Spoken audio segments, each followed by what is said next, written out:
தழைகள் என்று எண்ணி அவற்றை ஒதுக்காமல் அவற்றில் இருக்கும் நன்மைகளை அறிந்து அவற்றை எவ்வாறு உட்கொள்ளலாம் என்பதை பற்றி நம்மிடையே பகிர்ந்து கொள்ள வருகிறார் டாக்டர் கௌதமன் அவர்கள். நாம் வீடியோலே வா நிகழ்ச்சியின் அடுத்த பகுதியாக வரவிருப்பது பல்லாண்டு வாழ்ந்திட. அன்பான கலைஞர் தொலைக்காட்சி நேயர்களுக்கு என்னுடைய இனிமையான காலை வணக்கங்கள். குளிர்காலம் வந்துவிட்டது, மழைக்காலம் வந்துவிட்டது அப்படின்னாலே நுரையீரல் பாதிப்பு இருப்பவர்களுக்கு மிகப்பெரிய கஷ்டகாலம் அப்படிங்கிறது ஒன்றுமில்லை. காலை எழுந்து கொள்ளும்போது மூச்சு விட முடியவில்லை, மதிய நேரங்களில் மூச்சு விடுது, இரவு நேரங்கள் வந்தாலே நரக வேதனை, மூச்சு விட முடியாமல் மிகுந்த தொல்லைக்கு நம்ம ஆளாகிறத பார்க்க முடியும். அப்போ இந்த மாதிரி இருக்கக்கூடியவர்கள் எவ்வாறு இந்த பிரச்சனையிலிருந்து வெளிவர முடியும் அப்படிங்கிற ஒரு கேள்வி நம்ம மனசில் வருது. நிறைய குழந்தைகளை நம்ம பார்க்குறோம். அந்த குழந்தைகள் எல்லாமே பார்த்திங்கன்னா வாரத்திற்கு ஒரு முறையாவது தும்மல் சளி சம்பந்தப்பட்ட பிரச்சனையில் அவதிப்படுறதையும், மாதத்திற்கு ஒரு முறையாவது மருத்துவமனைக்கு சென்று ஆன்டிபயோட்டிக்ஸ் எடுத்துக்கொள்ள வேண்டிய ஒரு தேவையும் இருக்கிறத நம்ம பார்க்குறோம். இதை எவ்வாறு தடுப்பது அப்படிங்கிற ஒரு கேள்வி நம்ம எல்லார் மனதிலும், எல்லா பெற்றோருக்கும் இருக்கக்கூடிய மிகப்பெரிய கவலை இது அப்படின்னு நம்ம சொல்லலாம். நிறைய பெண்கள், இளம் பெண்கள் மற்றும் இளைஞர்களுக்கு இருக்கக்கூடிய இன்னொரு பெரிய தலைவலி, காலையில் எழுந்த உடனே மூக்கிலேருந்து தண்ணி கொட்ட ஆரம்பிக்கும். ஒரு குழாயை துறந்து விட்டால் எவ்வாறு தண்ணி கொட்டிக்கொண்டே இருக்கிறதோ அந்த மாதிரி கொட்டிக்கொண்டே இருக்கிறத பார்க்க முடியும். சில பெண்கள், ஆண்கள்லாம் பார்த்திங்கன்னா டிஷ்யூ பேப்பர் ஒரு நாளைக்கு ஒரு பாக்ஸ் ஃபுல்லாக யூஸ் பண்ணுறதை நம்ம பார்க்க முடியும். இன்னும் சில பேர் பார்த்திங்கன்னா மூக்கை சிந்தி சிந்தி கிட்டத்தட்ட ஒரு 10 கர்ச்சிஃபாவது ஒரு நாளைக்கு வீணாக போகிறத நம்ம பார்க்க முடியும்.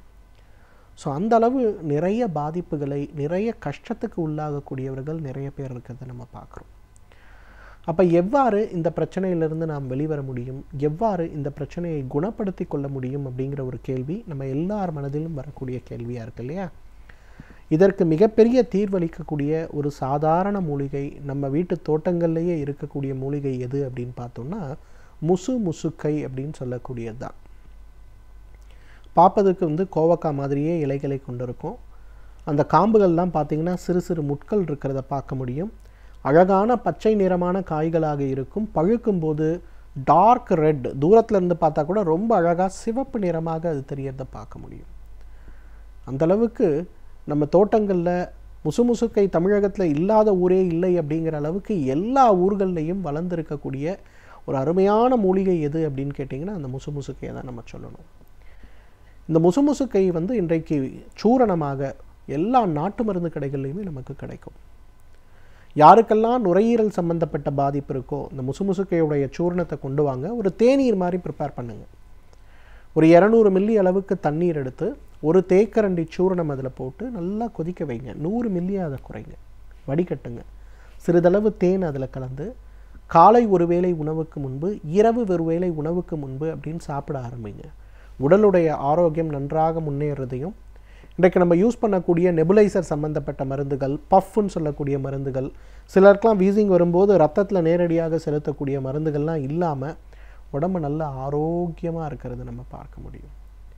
அந்தளவுக்கு பார்த்திங்கன்னா நுரையீரலில் சம்பந்தப்பட்ட, ஆஸ்துமா சம்பந்தப்பட்ட பாதிப்புகளை குறைத்து குணமாக்கக்கூடிய மிகச்சிறந்த மருந்துகளில் ஒன்று எதுன்னு கேட்டிங்கன்னா இந்த முசுக்கையை தான் சொல்லணும். இந்த அலர்ஜிக் சைனசைட்டிஸ்ன்னு சொல்லக்கூடிய பிரச்சனை, நான் சொன்ன மாதிரி குழாவை திறந்து விட்டது மாதிரி மூக்கிலேருந்து தண்ணி கொட்டிக்கிட்டே இருக்கும். அலர்ஜி சம்மந்தப்பட்ட மாத்திரையை போட்டால் கொஞ்சம் கண்ட்ரோல் ஆகும், அதை விட்டோன்னா திருப்பி பயங்கரமாக கொட்டும். என்ன பண்ணாலும் சரி இது குறையவே குறையாது. என்ன பண்ணாலும் இந்த பிரச்சனை இருந்துக்கிட்டே இருக்கும். இன்றைக்கி நிறைய இளைஞர்கள் எங்கிட்ட வரும்போது இந்த ஐடியில் ஒர்க் பண்ணுறவங்க சொல்லுவாங்க, சார் ஒரு மீட்டிங்கில் கூட என்னால் ப்ரெசென்ட் பண்ண முடியல, எனக்கு மூக்கிலேருந்து வரக்கூடிய அந்த பிரச்சனை ரொம்ப அதிகமாக இருக்குது. ஏதோ ஒரு நாள் இரவில் ஏதாவது கொஞ்சம் லேட்டாக வந்துட்டேன்னா போதும் சார், தலையெல்லாம் பாரமாகி தலையெல்லாம் வலிக்க ஆரம்பிச்சிருக்கு, மாதத்துக்கு ஒரு முறை ஆன்டிபயோட்டிக் நான் எடுக்கிறதே எனக்கு பிரச்சனையாக இருக்குது சார், நான் எப்படி குறைக்க முடியும் அப்படிம்பாங்க. ஸோ அந்த மாதிரி பிரச்சனை இருப்பவர்களுக்கு நல்ல தீர்வளிக்கக்கூடிய முக்கியமான மருந்து எதுன்னு கேட்டிங்கன்னா அந்த முசுக்கையை தான் சொல்லணும். முசுக்கையிலிருந்து எடுக்கக்கூடிய சூரணம் எல்லா நாட்டு மருந்துலேயும் கிடைக்கக்கூடிய சாதாரண விலை குறைவாக இருக்கக்கூடிய ஒரு சூரணம் இது. நல்லா ஒரு பெரிய டேபிள் ஸ்பூன் எடுங்க, ஒரு கிளாஸ் வெந்நீரில் கலங்க குடிங்க. காலை ஒரு முறை, இரவு ஒரு முறை உணவுக்கு முன்புன்னு சாப்பிட ஆரம்பிங்க. ரொம்ப வேகமாக இந்த மூக்கு அடைப்பு, மூக்கிலிருந்து தண்ணீர் வடியக்கூடிய பிரச்சனை இதெல்லாம் குறைந்து உடல் ஆரோக்கியம் நன்றாக இம்ப்ரூவ் ஆகிறத நம்ம பார்க்கலாம். மூன்றாவது நான் சொன்ன மாதிரி குழந்தைகளுக்கு ஏற்படக்கூடிய நோய் எதிர்ப்பு சக்தி சம்பந்தப்பட்ட பாதிப்பு, குறிப்பாக உள்நாக்கில் ஏற்படக்கூடிய அழற்சி சம்பந்தப்பட்ட பிரச்சனைகள்.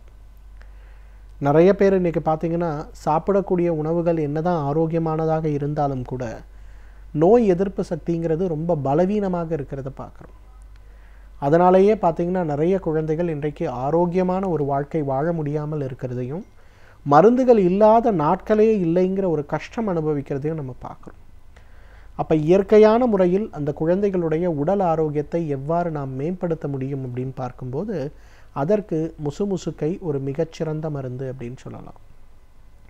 முசுமுசுக்கையிலிருந்து எடுக்கக்கூடிய சூரணத்தை ஒரு அரை தேக்கரண்டி அளவு எடுத்து காலை ஒரு முறை உணவுக்கு முன்பு, இரவு ஒரு முறை உணவுக்கு முன்பு அப்படின்னு நம்ம எடுத்துக்கொள்ளும்போது மிக வேகமாக அது உடலில் இருக்கக்கூடிய திசுக்களில் வேலை செய்து உடலுடைய நோய் எதிர்ப்பு சக்தியை அதிகப்படுத்துறதுனால நமக்கு அடிக்கடி குழந்தைகளுக்கு ஏற்படுகின்ற சளி, இருமல், காய்ச்சல் சம்பந்தப்பட்ட பிரச்சனை குறைந்து போகிறத பார்க்க முடியும். குழந்தைகளுக்கு கொடுக்கும்போது அவங்க தண்ணீரில் கலந்து கொடுத்தா சாப்பிட்றது ரொம்ப சிரமமாக இருக்கும். அதனால் சிறிதளவு தேன், நல்ல மலை தேனாக வாங்கி அதில் கலந்து அந்த குழந்தைகளுக்கு கொடுக்க ஆரம்பிங்க. உடலுடைய ஆரோக்கியத்தில் மிகப்பெரிய ஒரு முன்னேற்றம் ஏற்படுவதை பார்க்க முடியும். நிறைய குழந்தைகள் பார்த்திங்கன்னா இன்றைக்கு ரெஸ்பிரேட்டரி சம்மந்தப்பட்ட மருந்துகளுக்கு அடிமையாக இருக்கிறத நாம் பார்க்க முடிகிறது. அந்த பஃப் சம்மந்தப்பட்டது சொல்லக்கூடியது, நேரடியாக உறிஞ்சான்களை கொண்டு எடுக்கக்கூடிய மருந்துகள் அவங்க எந்த ஊருக்கு போனாலும் குழந்தையோட பேரண்ட்ஸ் அதை எடுத்துகிட்டு போகிறத பார்க்க முடிகிறது. அந்த குழந்தைங்கள ஸ்போர்ட்ஸில் ஆக்டிவேட் பண்ண முடியல, அந்த குழந்தைகள் யோகா பண்ண முடியல, அந்த குழந்தைகள் உட்கார்ந்து படிக்க முடியல, அந்த அளவுக்கு அந்த பாதிப்புகள் இருக்கிறத பார்க்குறோம். இதை குறைக்கக்கூடிய மிகச்சிறந்த மருந்து எதுன்னு கேட்டிங்கன்னா முசுமுசுக்கையை தான் நம்ம சொல்லணும். அதே போல் நிறைய பேருக்கு மலச்சிக்கல் என்கிட்ட வரும்போது நிறைய பேர் சொல்லுவாங்க, சார் காலையில் எழுந்தால் எனக்கு மோஷன் போக மாட்டேங்குது, டிஃபன்லாம் சாப்பிட்டு முடித்து வேலைக்கு கிளம்பும்போது தான் எனக்கு மோஷன் வருது சார், நான் என்ன பண்ணுறதுனே எனக்கு தெரியலன்னு சொல்லக்கூடிய நிறைய பேரை நம்ம பார்க்குறோம். அந்த மாதிரி இருக்கக்கூடிய மோஷன் போவதில் இருக்கக்கூடிய பாதிப்புகளை குறைத்து மோஷன் சம்பந்தப்பட்ட பிரச்சனைகளை நார்மல் ஆக்கக்கூடிய ஒரு அருமையான மருந்து எதுன்னு கேட்டிங்கன்னா முசுமுசுக்கை தான். இரவு படுக்கும்போது ஒரு தேய்க்கரண்டி இந்த முசுமுசுக்கை கீரையை எடுத்து வெந்நீரில் கலந்து சாப்பிட ஆரம்பிங்க. ரொம்ப வேகமாக பார்த்திங்கன்னா உங்களுடைய அந்த மலச்சிக்கல் சம்பந்தப்பட்ட பிரச்சனை குறைய ஆரம்பிக்கும். எனவே நேயர்களே, நுரையீரல் சம்பந்தப்பட்ட பாதிப்புகள் ஏற்படும் போதும், ஆஸ்துமா சம்பந்தப்பட்ட பிரச்சனைகள் ஏற்படும் போதும், அலர்ஜிக் சைனசைட்டிஸ் சம்பந்தப்பட்ட பிரச்சனைகள் ஏற்படும் போதும், கிரானிக் சைனசைட்டிஸ் சம்பந்தப்பட்ட பிரச்சனைகள் ஏற்படும் போதும் உடனே அந்த தற்காலிகமாக குணப்படுத்தக்கூடிய அலோபதி மருந்துகளை எடுத்துக்கொள்வதை காட்டிலும் இயற்கையாக உடலுடைய ஆரோக்கியத்தை, உடலை பலப்படுத்துகின்ற முசுமுசுக்கை அப்படிங்கிற அந்த தாவரத்துடைய சூரணத்தை எடுத்துக்கொள்வது மிகச்சிறந்தது. தகுந்த மருத்துவ ஆலோசனையின் பேரில் சரியான முறைப்படி இந்த முசுமுசுக்கை கீரையை ஒரு உணவாகவோ அல்லது மருந்தாகவோ நான் சாப்பிட்டு வந்தாலே நம்மாலும் பல்லாண்டு காலம் ஆரோக்கியமாக வாழ்ந்திட முடியும். சமூகத்தில் நடக்கும் பிரச்சனைகளை கண்டு பயந்து ஒதுங்கி விடாமல் அதில் நம்முடைய பங்களிப்பை நாம் எவ்வாறு வழங்கலாம் என்பதை பற்றி நம்மிடையே பகிர்ந்து கொள்ள வருகிறார் எழுத்தாளர் மனுஷபுத்திரன் அவர்கள். நம் வீடியோலே வா நிகழ்ச்சியின் அடுத்த பகுதியாக வரவிருப்பது தீதும் நன்றும்.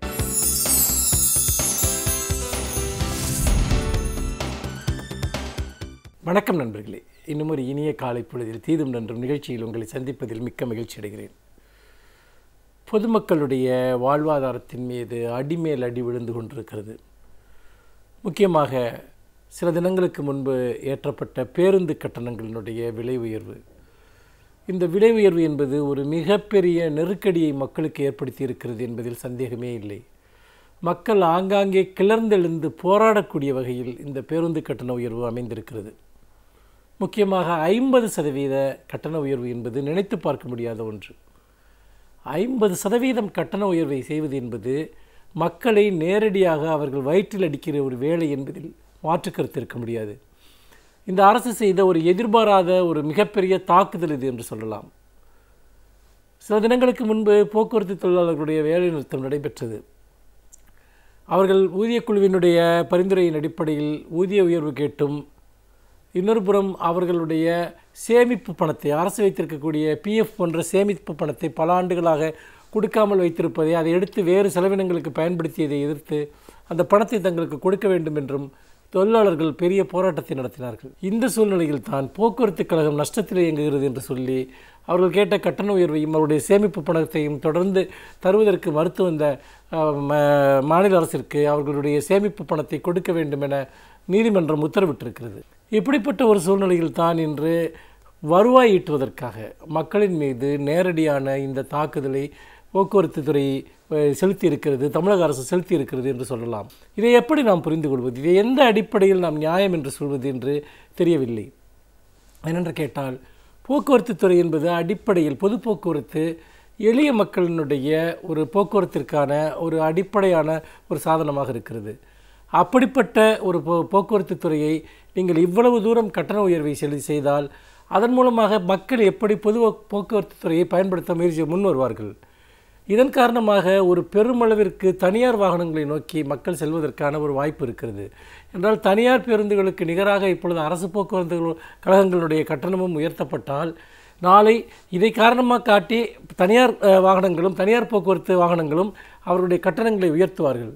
ஆக மக்கள் ஏற்கனவே ஒரு மிகப்பெரிய நிதி சுமையினால், பொருளாதார சுமையினால் அல்லல்பட்டு கொண்டிருக்கிற போது ஒட்டுமொத்தமாக எல்லா போக்குவரத்து சார்ந்த ஒரு சாதனங்களினுடைய கட்டணமும் அதிகரிப்பதற்கு வாய்ப்பு இருக்கிறது. முக்கியமாக ஆம்னி பஸ்கள், அதே போல் டாக்ஸி, ஆட்டோ எல்லாமே அதிகரிப்பதற்கு வாய்ப்பு இருக்கிறது. இதை இந்த அரசு எதற்காக இவ்வளவு கொடூரமான முறையில் நிறைவேற்றுகிறது என்று பார்த்தால், முதல் விஷயம் நான் ஏற்கனவே குறிப்பிட்டது போல நஷ்டத்தில் இயங்குகிறது என்று சொல்லி போக்குவரத்து துறைக்கு வருவாய் ஈட்டுவதாகும். போக்குவரத்து துறை நஷ்டத்தில் இயங்குவதற்கு முக்கியமான காரணம் என்பது அங்கே இருக்கக்கூடிய மிகப்பெரிய அளவிற்கான லஞ்ச ஊழல் என்பதாகும். பெரும்பாலான விஷயங்களில் நீங்கள் பேருந்துகள் வாங்குவது, அதனுடைய பராமரிப்பு என அனைத்திலும் பெருமளவிற்கு இன்று லஞ்சம் புகுந்து தலைவிரித்தாடி கொண்டிருக்கிறது. அப்படிப்பட்ட நிலையில் போக்குவரத்து தொழிலாளர்களுடைய பணி நியமனத்திலிருந்து தொடங்கி எல்லாவற்றிலுமே பெருமளவிற்கு பணம் கறக்கப்படுகிறது.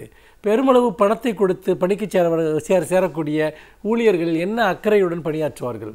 அதே போல் அங்கு போக்குவரத்து துறைக்கு தேவையான பேருந்துகள் வாங்குவது அல்லது சேவைகளை பெறுவது, உதிரிப்பாகங்கள் வாங்குவது எல்லாவற்றிலுமே பெரும் இழப்பு போக்குவரத்து துறைக்கு ஏற்படுத்தப்படுவதை நாம் பார்க்கிறோம். இன்னொரு புறம் இதை வெறுமனே லாபம் நோக்கத்துடன் மட்டும் இதை பார்க்க முடியுமா என்றால் நிச்சயமாக இல்லை.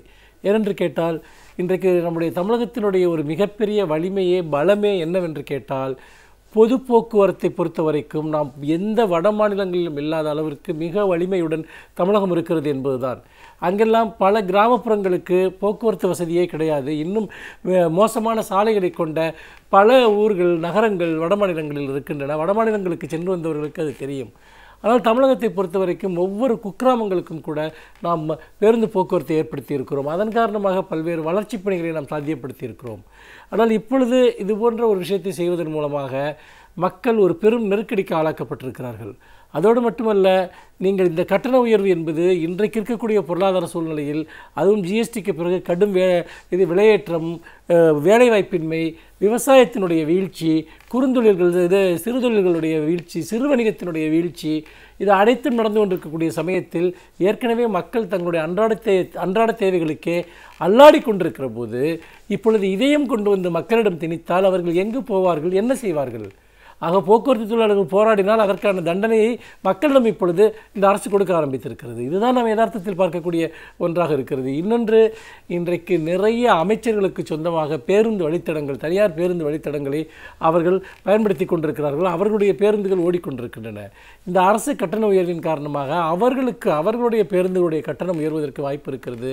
இது அவர்கள் லாபம் ஈட்டக்கூடிய ஒன்றாக இருக்கிறது. இந்த இடத்தில் தான் நாம் ஒன்றை நினைத்து பார்க்க வேண்டியிருக்கிறது. இந்த அரசு எப்படி மக்களுடைய இந்த கோபத்தை பற்றி கவலைப்படாமல் இவ்வளவு தடாலடியான முடிவை எடுக்கிறது என்பதை நாம் சிந்தித்து பார்க்க வேண்டும். ஏனென்றால் இப்பொழுது இந்த இலவச பஸ் பாஸ் வைத்திருக்கக்கூடிய மாணவர்களை கூட ஏற்ற மறுக்கிறார்கள் என்றெல்லாம் செய்திகள் வருகின்றன. அந்த மாணவர்கள் குமுறலுடன் தொலைக்காட்சிகளில் பேட்டி கொடுப்பதை நாம் பார்க்கிறோம். இதற்கு பின்னால் இந்த அரசிற்கு எதை பற்றியும் கவலைப்படாத இந்த துணிச்சலான முடிவு எங்கிருந்து வருகிறது என்றால், இப்போது ஆளக்கூடிய அரசிற்கு நாம் இனிமேல் ஒருபோதும் அதிகாரத்திற்கு வரப்போவதில்லை, மீண்டும் நாம் அமைச்சர்களாக போவதில்லை, மக்களிடம் ஓட்டு கேட்டு செல்லப் போவதில்லை.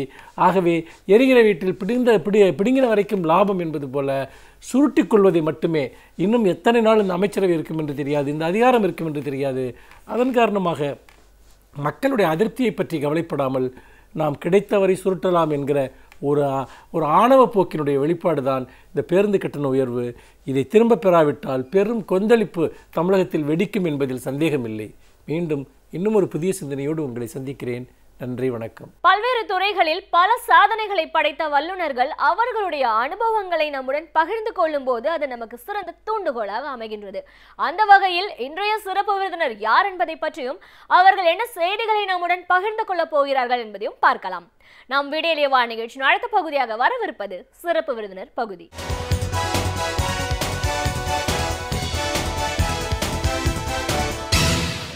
வணக்கம் நேயர்களே, விடியலேயே வா நிகழ்ச்சியின் சிறப்பு விருந்தினருக்கான நேரம் இது. இன்றைய சிறப்பு விருந்தினர் மார்க்சிஸ்ட் கம்யூனிஸ்ட் கட்சியின் தென் சென்னை மாவட்ட செயற்குழு உறுப்பினர் திரு தாமோதரன். ஒரு அமைப்போட உறுப்பினர் அப்படிங்கிற முறையில் இன்னைக்கு அதிமுக அரசாங்கத்தோட செயல்பாடுகள் எப்படி இருக்கு, போக்குவரத்து ஊழியர்களோட போராட்டம் எவ்வளோ தீவிரமாக இருந்தது, இன்றைய நிலைப்பாடு என்ன, விலைவாசி உயர்வை, இப்படி பல விஷயங்களை நம்ம அவர்கிட்ட கேட்டு தெரிஞ்சுக்கலாம். வணக்கம் சார். மார்க்சிஸ்ட் கம்யூனிஸ்ட் கட்சியின் தென் சென்னை மாவட்ட செயற்குழு உறுப்பினராக முதல்ல எங்கள் நிகழ்ச்சிக்கு உங்களை நாங்கள் வரவேற்கிறோம் சார். ஒரு அமைப்போட செயலாளர் அப்படிங்கிற முறையில் இன்றைக்கி நாட்டில் நடக்கிற நிகழ்வுகளை நீங்கள் நேரடியாக பார்த்துட்ருப்பீங்க. மக்களோட தேவைகள் என்ன, அதை பூர்த்தி செய்ய வேண்டிய அரசாங்கம், அதோட செயல்பாடுகள் இன்றைக்கி எப்படி இருக்குது அப்படின்னு பார்க்கும்போது பல துறையில் இருக்கிறவங்களும் இன்றைக்கி அவங்களுடைய பிரச்சனைகளை முன்வச்சு போராடக்கூடிய ஒரு சூழலில் தான் நம்ம இப்போ பார்த்துட்ருக்கோம். இதுலேயும் விலைவாசி உயர்வினால் பொதுமக்கள் பெரிய அளவில் பாதிக்கப்பட்டிருக்காங்க. சாமானிய மக்கள் வந்து ரேஷன் பொருட்களுக்கும் சரி, பால் விலை உயர்வினாலையும் பெரிய ஒரு பாதிப்புகள். அப்படின்னாலும் இன்றைக்கு இருக்கிற ஒரு முக்கியமான பிரச்சனை அப்படின்னு பார்த்தீங்கன்னா போக்குவரத்து ஊழியர்களோட போராட்டம் ஒரு 8 நாள் மிக தீவிரமாக நடந்துச்சு.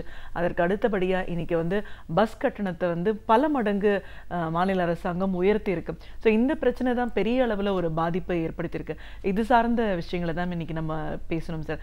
முதல்ல அந்த போக்குவரத்து ஊழியர்கள் அவர்களுடைய போராட்டம் ரொம்ப தீவிரமாக போயும் அதற்கான ஒரு நடவடிக்கைகளை எடுக்காத ஒரு சூழலில் அவங்க மறுபடியும் பணிக்கு திரும்பியிருக்கிற இந்த ஒரு காலகட்டத்தில் அவங்க சந்திச்சுட்டு இருக்கிற பிரச்சனைகள் என்ன, ஒரு அரசாங்கம் இதை எப்படி கையாளணும்? போக்குவரத்து தொழிலாளர்கள் பிரச்சனையை பொறுத்த வரைக்கும் தொடர்ச்சியாக பல நாட்களாக போராட்டம் நடத்தியிருக்காங்க. அவங்களுடைய நியாயமான கோரிக்கை முன் வச்சு நடத்தினாங்க. 7000 கோடி ரூபாயை அதிமுக அரசாங்கம் போக்குவரத்து தொழிலாளர்களுடைய பணத்தை எடுத்திருக்காங்க. எடுத்த பணத்தை திருப்பி கேட்டிருக்காங்க. அதற்கான அந்த போராட்டத்தை நடத்தியிருக்காங்க. நியாயமாக திருப்பி தர வேண்டிய அரசு தராமல் மறுத்திருக்கிறது. மறுத்ததின் காரணமாக தான் அந்த போராட்டம் தொடர்ந்திருக்கிறது. ஒரு தொடர்ச்சியான அந்த போராட்டம், பொதுமக்கள் ஆதரவு, இது சேர்ந்து அரசாங்கம் பணிந்திருக்கிறது. அந்த போராட்டத்தை பார்த்து பணிந்து ஒரு பேச்சுவார்த்தைக்கு வந்து சுமூகமாக முடித்திருக்காங்க. ஆனால் இருந்தாலும் இந்த முழுமையான அவங்க முன்வைத்த அந்த கோரிக்கையை முழுமையாக தீர்க்க தவறி இருக்காங்க. அதை தான் பார்க்க முடியுது. இன்றைக்கி அந்த போராட்டத்தில் ஈடுபட்ட தொழிலாளர்களை பழிவாங்கும் நோக்கத்தோடு, பொதுமக்கள் மத்தியில் சுமையை ஏற்படுத்த வேண்டிய நோக்கத்தோடு இன்றைக்கி அதிமுக அரசாங்கம் கடுமையான பஸ் கட்டண விலையை ஏற்றிருக்காங்க. மிகப்பெரிய அளவில் பொதுமக்கள் பாதிக்கப்பட்டிருக்காங்க. நீங்கள் முதல்ல ஒரு அரசாங்கம் ஒரு நடவடிக்கையை மேற்கொள்ளும்போது அரசியல் கட்சிகள் தான் கண்டனத்தை தெரிவிப்பாங்க. ஆனால் இன்றைக்கி அதிமுக அரசாங்கம் அறிவித்திருக்கக்கூடிய அந்த கட்டண விலை உயர்வுக்கு எதிராக மாணவர்கள், பொதுமக்கள், பயணிகள் எல்லோரும் முதல்ல அவங்களுடைய கண்டனத்தை பதிவு செய்து போராட்டத்தில் முன் வந்து இறங்கி போராட்டத்தை நடத்திக்கிட்டு இருக்காங்க. இப்போ இதிலிருந்து மக்கள் போராட்டத்திலிருந்து நமக்கு தெரியுது அதிமுக அரசாங்கம் அறிவித்திருக்கக்கூடிய இந்த பஸ் கட்டண விலை என்பது மிக மிக மோசமான மக்கள் மீதான தாக்குதல் என்பதை நமக்கு தெரிஞ்சுக்க முடியுது. இப்போ போக்குவரத்து தொழிலாளர்களுடைய பிரச்சனையை சுமூகமாக தீர்ப்பதற்கு முடிவு எடுத்திருந்தாலும் அவங்களுடைய முழுமையான கோரிக்கையை இன்றைக்கு வரைக்கும் தீர்க்காமல் இருக்குது அரசு. இப்போ ஒரு அரசு என்பது லாப நஷ்ட கணக்கு பார்க்கக்கூடிய கம்பெனி மாதிரி செயல்படக்கூடாது. ஆனால் அதிமுக அரசாங்கம் அப்படி தான் ஒரு கம்பெனி போல் செயல்பட்டுருக்கு.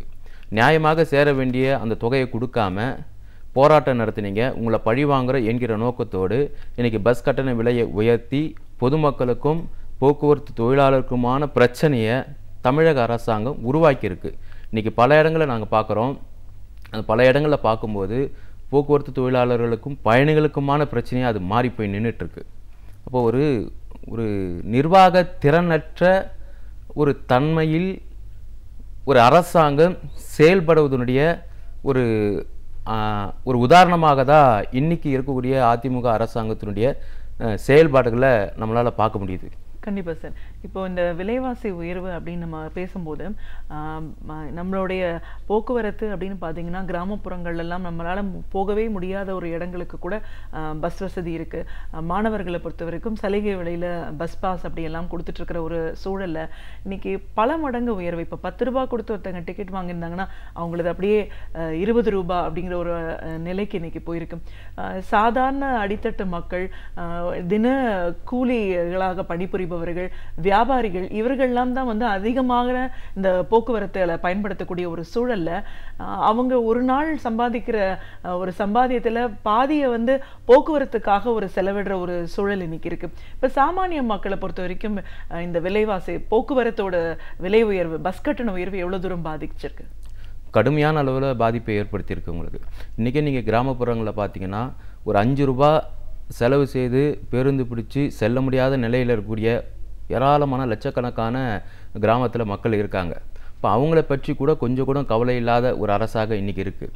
மாணவர்கள் இன்றைக்கி பஸ் பாஸ் எடுத்துக்கிட்டு பேருந்தில் ஏறுறாங்க, பஸ் பாஸ் செல்லாதுன்னது கவர்மெண்ட்டு திடீர்னு அறிவிக்கிறாங்க. போக்குவரத்து தொழிலாளர்கள் அது சொல்லும் போது போக்குவரத்து தொழிலாளர்களுக்கும் மாணவர்களுக்குமான பிரச்சனை வருது. நடு ரோட்டில் மாணவர்களை இறக்கி விடுறாங்க.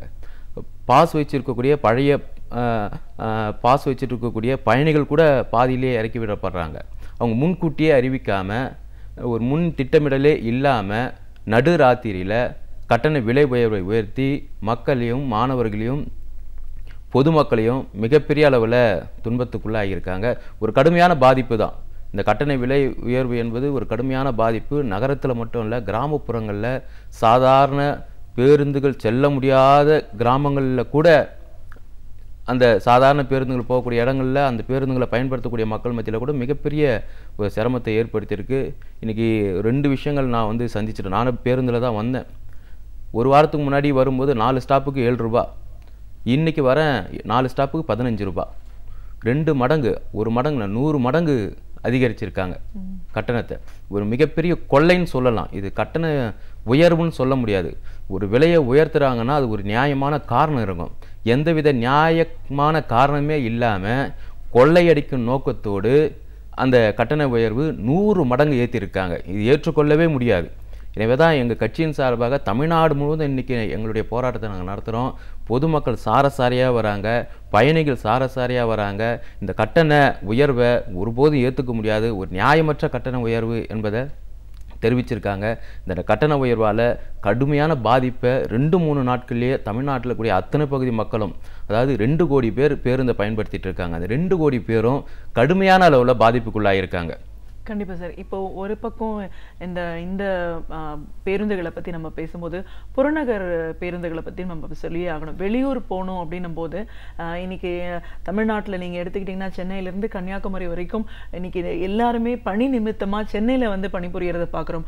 ஒரு விடுமுறை நாட்கள்லயோ எதுக்கோ அவங்களோட சொந்த ஊர் போகணும் அப்படின்னும் போது இன்னைக்கு அந்த விலையும் வந்து பன்மடங்கு அதிகரிச்சிருக்கு. இப்போ கன்னியாகுமரி வரைக்கும் போனோம்னா 300 ரூபாய்க்கு போயிட்டு இருந்தவங்க இன்னைக்கு 500, 600 அப்படிங்கிற ஒரு நிலையில ஒரு டிக்கெட்டோட விலை இன்னைக்கு உயர்வா இருக்கு. இப்போ இந்த மாதிரி வெளியூர் போகிற பஸ்ஸோட விலை உயர்வு வந்து இங்க வந்து பணிபுரிகிற மக்களை எவ்வளவு தூரம் பாதிச்சிருக்கு? இப்போ சென்னையில் இருக்கக்கூடிய மக்கள் தொகையில் நீங்கள் ஒரு 80% மக்கள் வந்து வெளி மாவட்டங்களை சார்ந்தவங்க தான். நீங்கள் சனி வெள்ளிக்கிழமை நைட்டு ஏறி சென்னையிலேருந்து போயிட்டு மறுபடியும் ஞாயிற்றுக்கிழமை நைட் ஏறி திங்கட்கிழமை காலையில் வந்து வேலை செய்யக்கூடிய நிலையில் இருக்கக்கூடிய ஒரு 80% மக்கள் கடுமையான பாதிப்புக்கு உள்ளாகிறாங்க. 325 ரூபா திருச்சிக்கும், சென்னையிலேருந்து திருச்சிக்கு 325 ரூபா அப்படின்னு பேருந்து கட்டணம் இருந்ததை ஒரு 120 ரூபா எக்ஸ்ட்ரா ஆக்கியிருக்காங்க. நீங்கள் அதே போல் கோயம்புத்தூருக்கு, நீங்கள் சென்னையிலேருந்து கோயம்புத்தூர், சென்னையிலேருந்து திருநெல்வேலி, சென்னையிலேருந்து கன்னியாகுமரி, இப்படி பார்த்தீங்கன்னா ஒவ்வொரு கட்டணமும் 120 ரூபா, 150 ரூபா, 180 ரூபா என்கிற வகையில் உயர்த்தியிருக்காங்க. இப்போ இந்த உயர்த்ததுனால வாரத்துக்கு ஒரு முறை வீட்டில் இருக்கக்கூடிய உறவினர்களை போய் சந்தித்து பார்த்துட்டு வர வேண்டிய அந்த சூழல் இன்றைக்கி மாறிடும். மாதத்துக்கு ஒரு முறை அல்லது பண்டிகை காலங்களுக்கு போவது என்கிற ஒரு நிலை. இது வந்து ஒரு நடுத்தர குடும்பத்தை சார்ந்தவங்களுக்கு பிரச்சனை. ஆனால் வந்து சாதாரண மக்கள் இருக்காங்க, இடம்பெயர்ந்து பணி செய்யக்கூடிய ஒரு முறைசாரா தொழிலாளர்கள் கோடிக்கணக்கான மக்கள் இன்றைக்கி இருக்காங்க.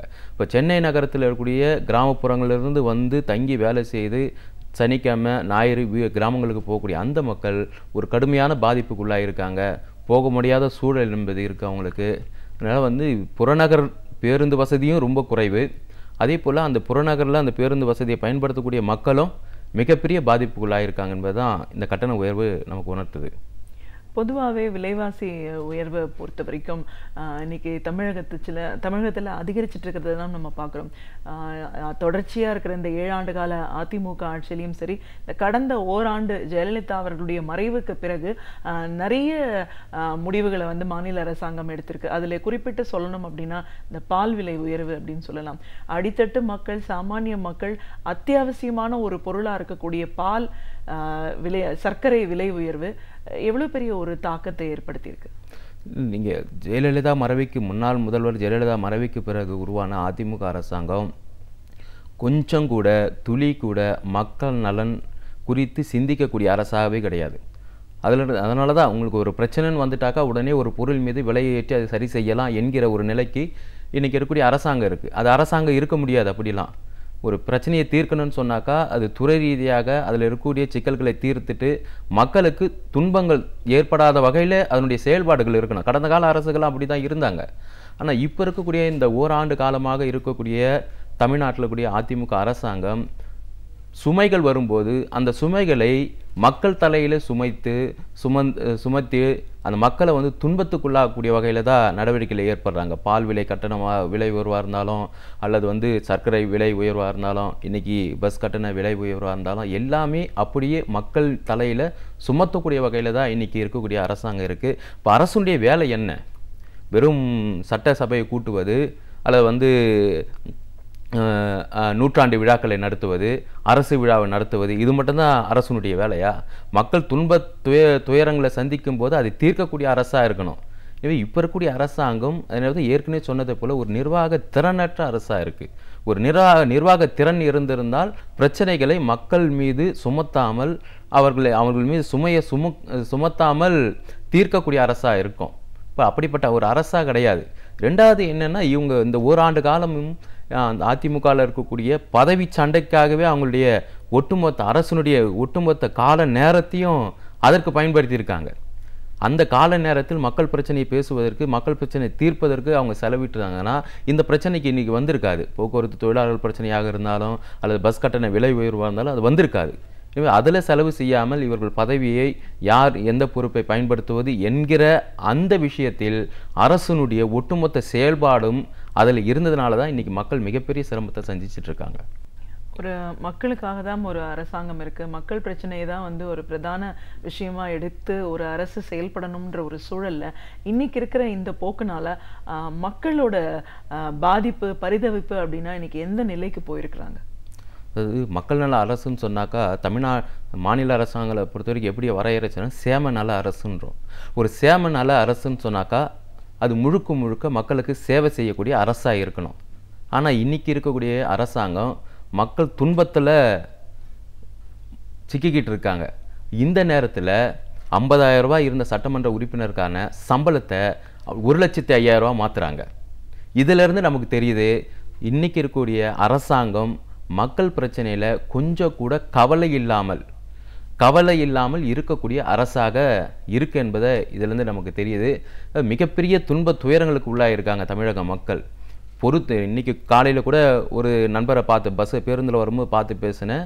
அவர் என்ன சொல்கிறாருன்னா, இன்றைக்கி இருக்கக்கூடிய அரசாங்கம் மாதிரி என்னுடைய வாழ்நாளில் இது போல் ஒரு அரசாங்கத்தை நான் பார்த்தது கிடையாது, சந்தித்தது கிடையாதுங்கிறார். நீங்கள் கூட பல சமூக வலைதளங்களில் வரக்கூடிய அந்த பேட்டிகள், பயணிகளுடைய பேட்டிகள், பொதுமக்களுடைய பேட்டிகள் எல்லாம் நீங்கள் பார்த்தீங்கன்னா இது நாள் வரைக்கும் ஒரு அரசை எதிர்த்து பொதுமக்கள் ஏராளமான விஷயங்கள் பேசியிருக்காங்க. அதாவது அரசனுடைய கொள்கைகள் குறித்து, நடவடிக்கைகள் குறித்து பேசியிருக்காங்க. இந்த அரசு மோசம், முழுக்க மக்களுக்கு எதிராக நடக்கக்கூடிய அரசுன்னு சொல்லிட்டு யாரும் சொன்னது கிடையாது. ஆனால் பொதுமக்கள் பேசுகிறாங்க, மாணவர்கள் பேசுகிறாங்க. இன்றைக்கி கூட காலையில் தஞ்சாவூரில் போராட்டத்துக்கு ஒரு மாணவர் பேட்டி கொடுக்குறாரு. முழுக்க ஒரு மோசமான ஒரு அரசாக தமிழ்நாட்டில் இருக்குது. மக்களை பற்றி, மக்கள் பிரச்சனைகளை பற்றி கவலைப்படாத ஒரு அரசாக இருக்குது என்பது தான் இன்றைக்கி இருக்கக்கூடிய அரசாக அதிமுக அரசாங்கம் இருக்குது. இப்போ நிறைய பிரச்சனைகள் சார்ந்து போராட்டங்கள் நடந்துட்டு இருக்கிறத பார்க்குறோம். ஒரு பக்கம் மாணவர்கள் போராட்டம் நடத்தினாங்க, ஒரு பக்கம் செவிலியர்கள் போராட்டம் நடத்தினாங்க, அரசு ஊழியர்கள் போராட்டம், அப்படின்னு நம்ம அந்த போராட்ட களங்களை தான் தொடர்ந்து சந்திச்சுட்டு வந்துட்டு இருக்கோம். இப்போ இந்த விலைவாசி உயர்வுக்காக ஒரு பெரிய மக்கள் போராட்டம் ஒரு எழுச்சியோட நடந்துட்டு இருக்கிறத நம்ம பார்க்குறோம். இன்னைக்கு பல எதிர்க்கட்சிகள்லாம் வந்து இணைஞ்சு கூட ஒரு பெரிய போராட்டம் அறிவிக்க இருக்காங்க. ஸோ இந்த ஒரு சூழல்ல இந்த மாதிரியான ஒரு போராட்டங்கள் மூலமா என்ன மாதிரியான விஷயங்களை நீங்க அரசாங்கத்துக்கு சொல்ல இருக்கீங்க? அது போராட்டம் நடத்தினால் நிச்சயமாக தீர்வு உண்டு என்பது நமக்கு கடந்த காலத்தில் நடந்த போராட்டங்கள் அது எடுத்துக்காட்டு. ஜல்லிக்கட்டு உங்களுக்கு தெரியும், லட்சக்கணக்கான இளைஞர்கள் பொதுமக்கள் சேர்ந்து நடத்திய அந்த போராட்டம் தொடர்ந்து 7-8 நாட்களாக தமிழ்நாடு முழுவதும் நடத்தப்பட்டது. அந்த போராட்டத்தினுடைய வெற்றி தான் ஜல்லிக்கட்டு இந்த ஆண்டு எந்த பிரச்சனையும் இல்லாமல் நடந்திருக்கு. இப்போ போராட்டம் அரசு இணங்கி வரும், பொதுமக்கள் இன்றைக்கி களத்தில் இறங்கியிருக்காங்க. திராவிட முன்னேற்றக் கழகம் போராட்டத்தை அறிவிச்சிருக்காங்க, விடுதலை சிறுத்தை கட்சிகள் போராட்டத்தை அறிவிச்சிருக்காங்க, இன்னும் பிற அரசியல் கட்சிகள் அறிவிச்சிருக்காங்க. இன்றைக்கி வந்து மார்க்சிஸ்ட் கம்யூனிஸ்ட் கட்சி தமிழ்நாடு முழுவதும் எல்லா இடங்களும் போராட்டத்தை நடத்திக்கிட்டு இருக்கோம். இது தவிர மாணவர்கள் பொதுமக்கள் எல்லாம் போராட்டத்தை நடத்திக்கிட்டே இருக்காங்க. இந்த போராட்டம் நிச்சயமாக இந்த தீர்வை கொடுக்கும். அரசு பணிந்து வரும். தமிழ்நாடு முழுவதும் பஸ் கட்டண விலை உயர்வு என்பது ஏற்றுக்கொள்ள முடியாதது, நியாயமற்றது என்பது எல்லா பகுதியினருக்கும் தெரிஞ்சிருக்கு, அறிந்திருக்கிறார்கள். எனவே இந்த போராட்டம் அழுத்தத்தை கொடுத்து அரசு பணிய வைக்கும். கடந்த காலத்தில் இந்த அரசாங்கம் நடந்த போராட்டத்தில் பணிந்திருக்கு.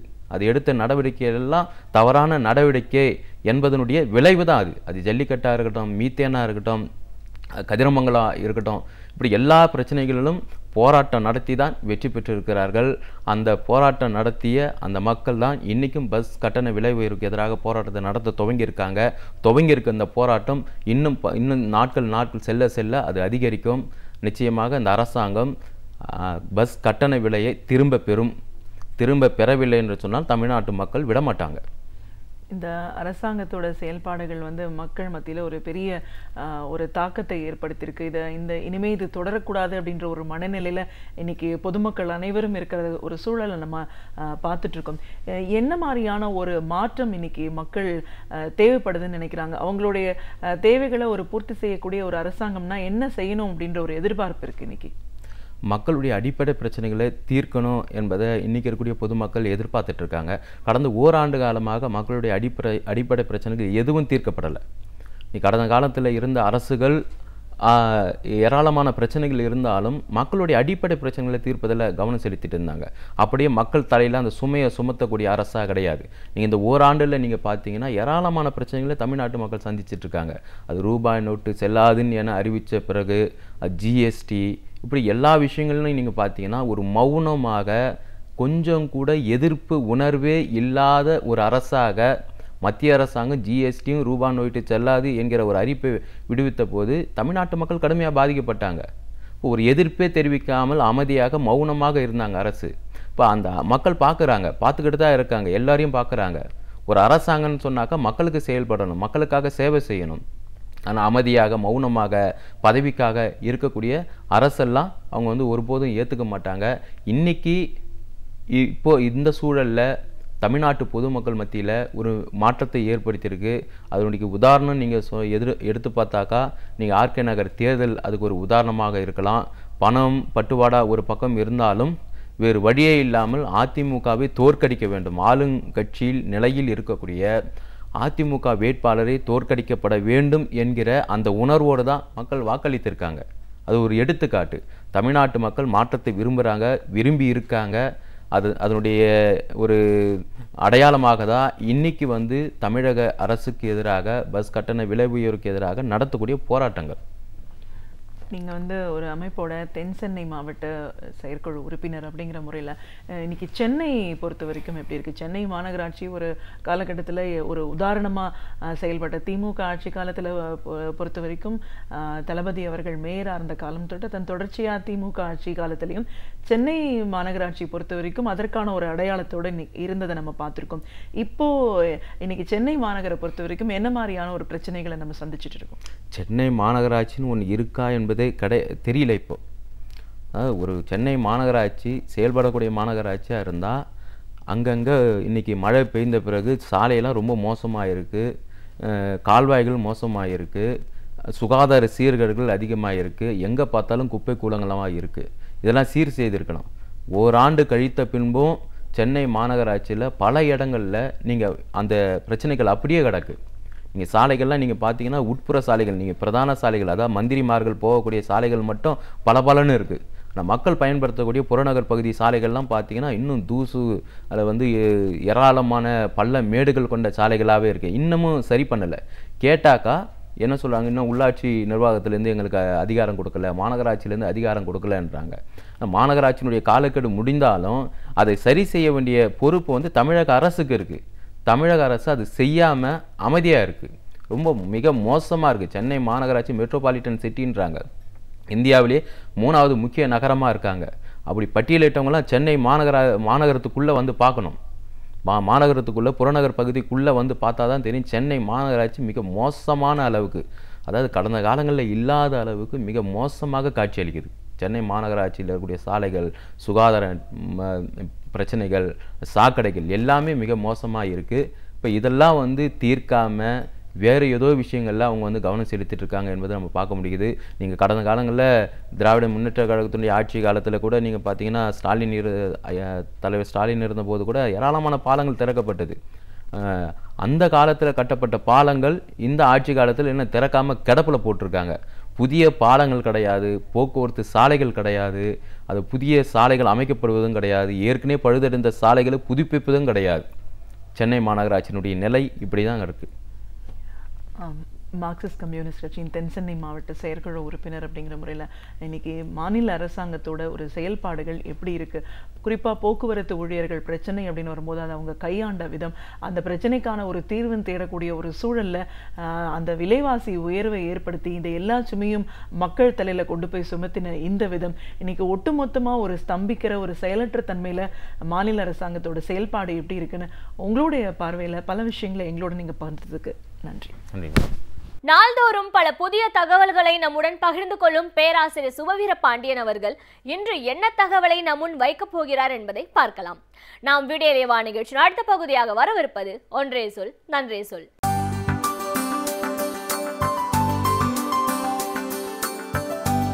அனைவருக்கும் என் அன்பு வணக்கம்.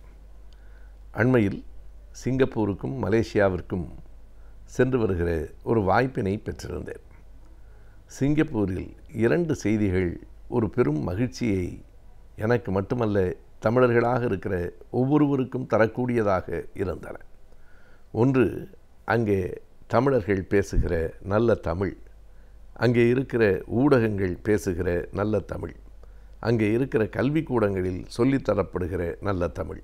இது ஒரு மகிழ்ச்சி என்றால், இன்னொரு மகிழ்ச்சி ஷெராங்கூன் தெரு என்று சொல்லுகிற தமிழர்கள் வாழ்கிற அந்த பகுதிகள் முழுவதும் பொங்கல் விழா மிகச்சிறப்பாக கொண்டாடப்பட்டது என்பது இன்னொரு செய்தி. சிங்கப்பூரில் ஒரு கட்டம் வரையில், ஏறத்தாழ 7-8 ஆண்டுகளுக்கு முன்பு வரையில் கூட இந்தியர்களுக்கான அல்லது தமிழர்களுக்கான விழா தீபாவளி தான் என்பதான ஒரு நிலை இருந்தது. தீபாவளிக்குத்தான் அரசு விடுமுறை, தீபாவளி தான் தமிழர்களினுடைய விழா என்று சிங்கப்பூர் அரசு நம்ப வைக்கப்பட்டிருந்தது. பிறகு 2 நாட்கள் விடுமுறை, ஆண்டுக்கு 2 நாள், சீனர்களுக்கு என்றால் சீன பெருநாளுக்கு விடுமுறை, இஸ்லாமிய பெருமக்களுக்கு அவர்களுடைய ரம்ஜானுக்கு விடுமுறை, இப்படி தமிழர்களுக்கு வைகாசி விசாகத்திற்கும் தீபாவளிக்கும் மட்டும்தான் விடுமுறை என்கிற நிலை அங்கே இருந்திருக்கிறது. ஆனால் இன்னமும் அந்த நிலையில் முழுமையான மாற்றம் வரவில்லை என்றாலும் இப்போது தமிழர்கள் பொங்கல் தான் எங்களின் தமிழர் திருநாள், பொங்கல் தான் எங்கள் விழா என்பதை வெளிப்படுத்தி அந்த தெரு முழுவதும் அந்த வண்ண விளக்குகளால் அலங்கரிக்கப்பட்டு அங்கே இருக்கிற தமிழர் கடைகள் அனைத்திலும் அந்த பொங்கல் விழாவிற்கான ஊக்கமும் உற்சாகமும் தென்படுகிற நிலையில் அந்த தெருக்கள் அமைந்திருந்தன. அந்த வண்ண விழாக்களிலே பசு மாடு, கரும்பு, பொங்கல் பானை என்று பொங்கலுக்கு உள்ள எல்லா சிறப்புகளும் சிங்கப்பூரில் வெகுவாக கொண்டாடப்பட்டன என்பதை பார்க்கிற போது அந்த தெருக்களிலே நடந்த நமக்கு நாமும் தமிழன் என்கிற அந்த பெருமிதம், மகிழ்ச்சி வந்து சேர்ந்தது. தமிழ்நாட்டில் கூட இன்றைக்கும் கடை தெருக்களில் பொங்கலுக்கு முந்தைய நாள்களில் இப்படி வண்ண விளக்குகள் மின்னியதில்லை. ஆனால் சிங்கப்பூரில் பொங்கல் தான் தங்கள் விழா என்று தமிழர்கள் உணர்ந்து அதுதான் தமிழர்களுக்கான திருவிழா என்பதை சிங்கப்பூர் மக்களுக்கும் தெரிவிக்கிற வகையில் அந்த கொண்டாட்டத்தை நடத்தி கொண்டிருந்தார்கள். அது மட்டுமல்லாமல் ஒவ்வொரு பகுதியிலும் இருக்கிற தமிழர்கள் அந்த பொங்கல் நாளில் ஒன்று கூடி அந்த குழந்தைகள் பெரியவர்கள் எல்லோருக்குமான விளையாட்டு போட்டிகள், பேச்சு போட்டிகள், கலந்துரையாடல் என்று பல்வேறு விதமான விழாக்களையும் ஏற்பாடு செய்திருந்தார்கள். தமிழ் சிங்கப்பூரிலாவது வாழ்கிறது என்று நமக்கு ஒரு பெருமையும் மகிழ்ச்சியும் வந்து சேர்ந்தது. அது மட்டுமில்லாமல் அங்கும் சரி, மலேசியாவில் நாங்கள் பார்த்த தமிழர்களும் சரி, நல்ல தமிழில் பேசுகிறார்கள். புகைப்படம் எடுக்கிற போது கூட 1 2 3 என்று அவர்கள் சொல்லவில்லை, 1 2 3 என்று சொல்லிவிட்டுத்தான் படம் எடுக்கிறார்கள். அப்படி அவர்கள் சொல்லுகிற போதே நமக்கு ஒரு பெரிய உவகை வந்து சேருகிறது. தமிழ் கேட்கிறது, தமிழ் காதுகளில் விழுகிறது. 2 நாடுகளிலும் தமிழ் ஆட்சி மொழிகளிலும் ஒன்றாக இருக்கிறது என்பது குறிப்பிடத்தக்கது. சிங்கப்பூர் ஒரு சின்னஞ்சிறிய தேசம். சுவிட்சர்லாந்தை போல மேலை பக்கத்திலே சுவிட்சர்லாந்து என்றால் கீழே நாடுகளிலே சிங்கப்பூர் ஒரு சின்னஞ்சிறு தேசம். 2 நாடுகளும் அழகான நாடுகள். 2 நாடுகளிலும் 3 4 மொழிகள் ஆட்சி மொழிகளாக இருக்கின்றன. அத்தனை சின்ன நாட்டில் அத்தனை மொழிகள் ஆட்சி மொழிகளாக இருக்கின்றன. சுவிட்சர்லாந்துக்கு போனால் அங்கே டச்சு மொழி ஆட்சி மொழி, பிரெஞ்சு மொழியும் ஆட்சி மொழி, இத்தாலி மொழி, ரொமான்ஸ் என்கிற 4 மொழிகளும் ஆட்சி மொழிகள். அந்த 4 மொழி பேசுகிற மக்களும் சம எண்ணிக்கையிலே இல்லை. சுவிட்சர்லாந்தில் டொச்சு மொழி, அதாவது ஜெர்மானியர்களின் மொழியை பேசுகிற மக்கள் தான் 70% மேலாக இருக்கிறார்கள். பிரெஞ்சு பேசுகிற மக்கள் ஒரு 10-15% இருக்கிறார்கள். இத்தாலி பேசுகிற மக்கள் 10% உள்ளாக இருக்கிறார்கள். அந்த நாட்டினுடைய பழங்குடி மக்கள் அந்த மண்ணின் மொழியான ரொமான்ஸ் என்கிற மொழியை பேசுகிறார்கள்.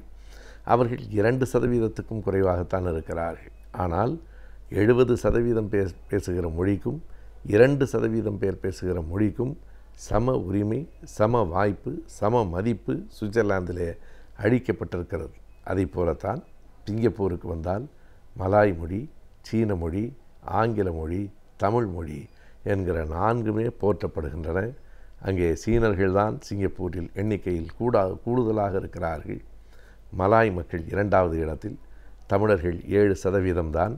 ஆனாலும் கூட தமிழுக்கும் தமிழர்களுக்கும் சிங்கப்பூர் அரசு ஒரு பெரும் மதிப்பை வழங்குகிறது. தமிழர்களை போற்றுகிறது, தமிழ் மொழியை போற்றுகிறது. பள்ளிக்கூடங்களிலெல்லாம் தமிழ் பாடம் இருக்கிறது என்பதையெல்லாம் பார்க்கிற போது சிங்கப்பூர் தமிழர்களை எப்படி மதிக்கிறது என்று எண்ணி மகிழ்கிற அதே நேரத்தில் தமிழர்கள் இதுவரையில் தீபாவளியை போற்றி கொண்டிருந்த கட்டத்திலிருந்து விடுபட்டு தமிழர் திருநாள் என்றால் பொங்கல் தான் என்கிற உணர்வை பெற்று பொங்கல் விழாவை தெருக்கடியிலெல்லாம் வண்ண விளக்குகளால் அலங்காரங்களால் கொண்டாடி கொண்டிருக்கிறார்கள். ஒருவருக்கொருவர் அன்பை பரிமாறி கொண்டிருக்கிறார்கள். கடைகள் தோறும் அந்த நேரத்தில் விற்பனையும் கூடியிருக்கிறது என்பதையெல்லாம் நேரில் கண்டு மகிழ்கிற ஒரு வாய்ப்பு கிடைத்தது. தமிழர்கள் வாழ்கிற நாடுகளிலெல்லாம் இதனை கை கொள்ள வேண்டும். எங்களின் திருநாள் தமிழர்களின் திருநாள் பொங்கல் தான் என்று எடுத்து சொல்ல வேண்டும். கனடாவிலே லட்சக்கணக்கான தமிழர்கள் இருக்கிறார்கள். அமெரிக்காவில், ஐரோப்பிய நாடுகளில், ஆஸ்திரேலியாவில், இப்படி பல தேசங்களிலும் தமிழர்கள் வாழ்கிறார்கள். ஆனால் அமெரிக்கா போன்ற பெரிய நாடுகளில் ஆங்காங்கு திட்டாக வாழ்கிற காரணத்தால் அவர்கள் ஒருங்கிணைய முடியவில்லை. இருந்தாலும் அந்தந்த பகுதிகளில் இருக்கிற தமிழர்களாவது நம்முடைய விழாவை போற்ற வேண்டும். காரணம், இது வாழ்க்கையோடு தொடர்புடைய விழா, உழைப்போடு தொடர்புடைய விழா. எனவே பொங்கலை முன்னெடுக்க வேண்டும். அதுதான் தமிழர்களின் அடையாளம் என்பதை உலக நாடுகளில் வாழ்கிற மக்களுக்கு அறிவிக்க வேண்டும் என்கிற எண்ணத்தை சிங்கப்பூர் மக்கள் நமக்கு தருகிறார்கள்.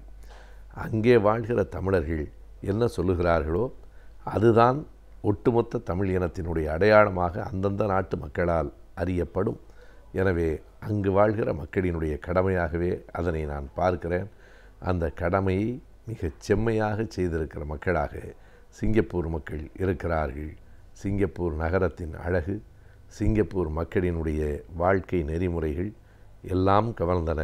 என்றாலும் சிங்கப்பூரில் நான் கண்ட தமிழும், சிங்கப்பூரில் நான் கண்ட அந்த பொங்கல் திருநாடின் சிறப்பும் மேலும் மேலும் மகிழ்வை ஊட்டின. தமிழ்நாடு போல் சிங்கப்பூர் இருக்கிறது என்பதை விட சிங்கப்பூர் போல் தமிழ்நாடும் வர வேண்டும் என்கிற ஆர்வம் கூடுதலாக ஆயிற்று. அறிவியல் மற்றும் அறிவியல் சார்ந்த தொழில்நுட்பங்கள் நாளுக்கு நாள் வளர்ச்சி அடைந்து கொண்டே வருகின்றது. எனவே இவற்றை பற்றி நாம் அறிந்திருப்பது மிகவும் அவசியமாகின்றது. இன்றைய பகுதியில் அதை பற்றி நாம் தெரிந்து கொள்ளலாம். நாம் வீடியோலே வா நிகழ்ச்சியின் அடுத்த பகுதியாக வரவிருப்பது ஆலோசனை நேரம்.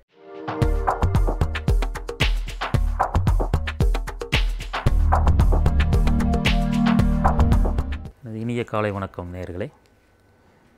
சயின்ஸ் அண்ட் டெக்னாலஜிங்கிற தொகுப்பில் கம்ப்யூட்டர் சயின்ஸ் அட்வான்ஸ்மெண்ட் அப்படிங்கிற பிரிவில் நம்ம இன்றைக்கி பார்க்க போகிற தலைப்பு cyber crime and cyber security, cyber குற்றங்களும் சைபர் பாதுகாப்புகளும்.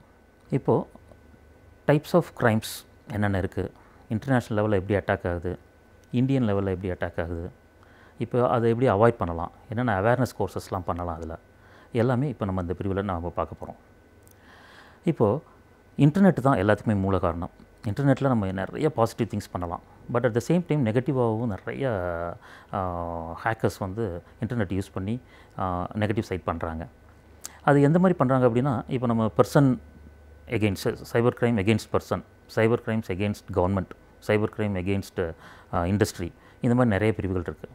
இப்போ இந்த டைப்ஸ் ஆஃப் க்ரைம்ஸ் அப்படின்னு எடுத்துக்கிட்டோம்னா, ஹேக்கிங் வந்து இன்னொருத்தர் ப்ரோக்ராமை எடுத்து இன்னொருத்தரோட இன்ஃபர்மேஷன்ஸ் எல்லாமே எடுத்து நம்ம ஹேக் பண்ணி அதை வேறு இடத்துல லீக் பண்ணுறது, அதான் ஃபஸ்ட்டு ஹேக்கிங். செகண்ட் பார்த்திங்கன்னா இட்ஸ் அ கிராக்கர்ஸ் வந்து ஒரு இதில் போட்டு ஃபிசிக்கலாக ஒரு செகண்டரி ஸ்டோரேஜோ, ஒரு ஸ்டோரேஜ் டிவைஸோ, ஒரு ஹார்ட் டிஸ்கோ, ஒரு யூஎஸ்பியோ டேமேஜ் பண்ணுறது கிராக்கர்ஸ். அதே மாதிரி ஸ்கிரிப்ட் கில் ப்ரோக்ராமை வந்து நமக்கு ஒரு ஏதாவது ரேண்டம் நம்பர் ஜென்ரேஷன் பண்ணி அந்த ப்ரோக்ராம் ஒர்க் அவுட் பண்ணாமல் விடுறது. அன்எத்திக்கல் எம்ப்ளாயி, ஒரு கம்பெனிலேருந்து நமக்கு பிடிக்கல இன்னொரு கம்பெனிக்கு போகிறோம் அப்படின்னா இந்த கம்பெனியில் உள்ள இன்ஃபர்மேஷன்ஸ் எல்லாம் எடுத்து லீக் பண்ணுறது. சைபர் டெரரிஸ்ட், இது வந்து எக்ஸ்ட்ரீம் லெவல். நம்மளோட சைபர் டெரரிஸ்ட்னால் போய் கவர்மெண்ட்டுக்கே ஒரு அலர்ட் கொடுக்குறது, இது பண்ணலைன்னா நாங்கள் இந்த பயங்கரவாதம் பண்ணுவோம் அப்படின்னு ஒரு தீவிரவாத தாக்கல் பண்ணுறது. அது மாதிரி கார்ப்பரேட் ஸ்பை, அதாவது ப்ரைவசி அண்ட் கான்ஃபிடென்ஷியாலிட்டி, எல்லா கம்பெனியோட லீக் இன்ஃபர்மேஷன்ஸ் எடுத்து அனதர் கம்பெனிக்கு லீக் பண்ணுறது. ஸோ இதோட ட்ராக்கிங் பண்ணுறது, இதெல்லாம் டைப்ஸ் ஆஃப் க்ரைம். இது வந்து இன்டர்நேஷ்னல் லெவலில் எந்த அளவுக்கு அட்டாக் ஆகிருக்கு அப்படின்னு பார்த்தா, இப்போ லாஸ் ஏஞ்சல்ஸ்லாம் ஒரு டிராஃபிக் சிஸ்டத்தையே கொலாப்ஸ் பண்ணார் ஒருத்தர். அது ரொம்ப 10 லேன் 8 லேன் இருந்தால் கூட ஒரு லேன்லேருந்து அடுத்த லேன் டைவர்ட் பண்ண மாட்டாங்க. பட் என்டையர் சிஸ்டம் கொலாப்ஸ் பண்ணி 4 நாள் ஆச்சு அதோட ரெக்கவர் பண்ணுறதுக்கு அவங்களுக்கு. இதே ஆஸ்திரேலியன் அட்டாக் வந்து 250 டன்னோ ஒரு வேஸ்டேஜை வந்து ஒரு ரிவரில் கலக்க வச்சாங்க. அது என்ன ரீசன் கேட்டால் வெரி சில்லி ரீசன். அவரோட அப்பாயின்மெண்ட், அதாவது எங்கெங்கே கம்பெனிக்கு போகிறாரோ அதெல்லாம் வந்து எங்கேயுமே ரிஜெக்ட் ஆகிருக்காரு. அதனால் ஒரு வெக்ஸ் ஆகி இப்படி பண்ணார். இது north Korea Sony entertainment complete சேனலை ஹைஜாக் பண்ணிவிட்டு அன்ரிலீஸ்டு மூவிலாம் வந்து அதில் போட்டாங்க. சைனீஸ் அட்டாக் வந்து பார்த்திங்கன்னா அந்த யூஎஸில் உள்ள அது கம்ப்ளீட்டாக அது இதெல்லாம் இருக்குது, டேட்டா பேஸ் இருக்குது, அதோட வெதர் ஃபோர்காஸ்டிங் இருக்குது, எல்லாமே கண்ட்ரோல் எடுத்துகிட்டு அதை மாற்றினாங்க. இப்போ இது காரில் வந்து யூஎஸ் இன்னொன்று பார்த்திங்கன்னா கார் இருக்குது, காரில் வந்து சிப் யூஸ் பண்ணுறாங்க. சிப்பு வந்து பாசிட்டிவ் தான். ஸோ அந்த பாசிட்டிவாக பண்ணுறதுக்கு வந்து அதே சிப்பை இன்னொரு ஹேக்கர் கையில் கிடச்சாங்கன்னா இப்போ நம்மளோட பிரேக்கு, நம்மளோட ஆக்சிலேட்டரு, ஸ்பீடு எல்லாம் கம்ப்ளீட்டாக வந்து அவரோட ஹேக்கர் கையில் போச்சுன்னா ஏதாவது ஆக்சிடென்ட் ஆகிறதுக்கு அந்த மாதிரிலாம் பண்ணாங்க. போர்லாண்டில் வந்து ஏரோப்ளைன் ஹேக்கிங் கம்ப்ளீட்டாக எடுத்து ஏதோ ஒரு அடுத்த சிக்னல் கிடைக்காதுன்னா ஒரு இடத்துல இறக்கி விட்டாங்க. ராயல் பேங்க் ஆஃப் ஸ்காட்லாண்டில் வந்து ஒரு நம்பர் 1 பேங்க்கு, அதுலேயே பார்த்திங்கன்னா 12 hours அந்த ஏடிஎம்மில் அட்டாக் பண்ணால் எதுவும் ஒர்க் பண்ணாமல் விடுறாங்க. அது மாதிரி எம்பிஏ அப்ளிகேஷன் ட்ராக்கிங் ஒரு இது பண்ணி ஹார்வர்ட் யூனிவர்சிட்டிலே வந்து நிறைய பேர் அதனால் ரிஜெக்ட் பண்ணாங்க. ஸோ இப்போ நம்ம இந்தியா லெவலில் பார்த்திங்கன்னா இந்த அளவுக்கு பெரிய அளவு தாக்கம் கிடையாது. பட் பர்சன்ஸ் வைஸ் இப்போ ஒரு பர்சன் வந்து ஒரு சைபர் ப்ரொஃபைலிங் எல்லாமே போட்டுறாங்க. அதனால் அதிலேருந்து ஒரு பர்சன் மேலே பிடிக்கல, இல்லைன்னா ஒரு செக்ஷுவல் ஹராஸ்மெண்ட்ஸ் இந்த மாதிரிலாம் நிறைய நடந்துகிட்ருக்கு இந்தியாவில். இப்போ 25 கோடி மக்கள் வந்து இந்தியாவில் வந்து கம்ப்யூட்டர் யூஸ் பண்ணுறாங்க. அதில் வந்து 4.20 கோடி மக்கள் வந்து சைபர் கிரைம்னால் அஃபெக்ட் ஆகிறாங்க. அதாவது ஒரு ஆல்மோஸ்ட் ஒரு 5ல் ஒரு பகுதி வந்து ஆட்டோமேட்டிக்காக அதில் அஃபெக்ட் ஆகிறாங்க. பட் இன்னொரு புள்ளியில் என்ன சொல்லுதுன்னா 72,000 கம்ப்ளைண்ட்ஸ் வந்து 2004லேருந்து 2014 வரை 10 வருஷத்துக்கு கம்ப்ளைண்ட் புக் ஆகிருக்கு. அதனால் இப்போ ஆன் ஆவரேஜாக பார்த்திங்கன்னா 6,000 கம்ப்ளைண்ட் ஒரு வருஷத்துக்கு. பட் இன்னொரு சர்வே என்ன சொல்லுதுன்னா 14,000 கம்ப்ளைண்ட் வந்து ஒரு மாதத்துலேயே நடக்குது. ஸோ 14,000 கம்ப்ளைண்ட் ஒரு மாதத்தில் நடக்கும்போது 1,80,000 கம்ப்ளைண்ட் இருக்குது. அந்த நேரத்தில் 6,000 கம்ப்ளைண்ட் தான் நம்ம புக் பண்ணுறோம். ஸோ இதுக்கு என்னென்னா அவேர்னஸ் தேவை. ஸோ அது அவேர்னஸ் இருந்துச்சுன்னா இந்த மாதிரி கம்ப்ளைண்ட்லாம் ஈஸியாக புக் பண்ணிடுவோம். ஸோ நம்ம எஜுகேஷன் சிஸ்டமே முதல்ல கொஞ்சம் நிறைய மாற்றணும். இப்போ ஒரு சின்ன ஒரு கோர்சஸ் இருக்குன்னா ஒரு 100 நாள் ஒரு கோர்ஸ் பண்ணி அந்த ஹேக்கிங் கோர்ஸ் நடத்துவோம். பட் இதே இது யூஎஸ்லேயோ யூகேலேயோ பார்த்தீங்கன்னா 2 இயர்ஸ் நடத்துவாங்க. ஸோ என்ன கொஸ்டின் என்ன ஆன்சர் அது மட்டும் தான் இங்கே பண்ணுறோம், ப்ராக்டிக்கலாக யூஸ் பண்ண மாட்டோம். அதனால் மாற்றணும். சர்டிஃபைட் எத்திக்கல் ஹேக்கிங் அந்த மாதிரி கோர்சஸ்லாம் இருக்குது. இப்போ ஹேக்கர்ஸ் வந்து பார்த்திங்கன்னா நம்மளோட விட அவங்க நிறைய நாலேஜபிளாக இருப்பாங்க.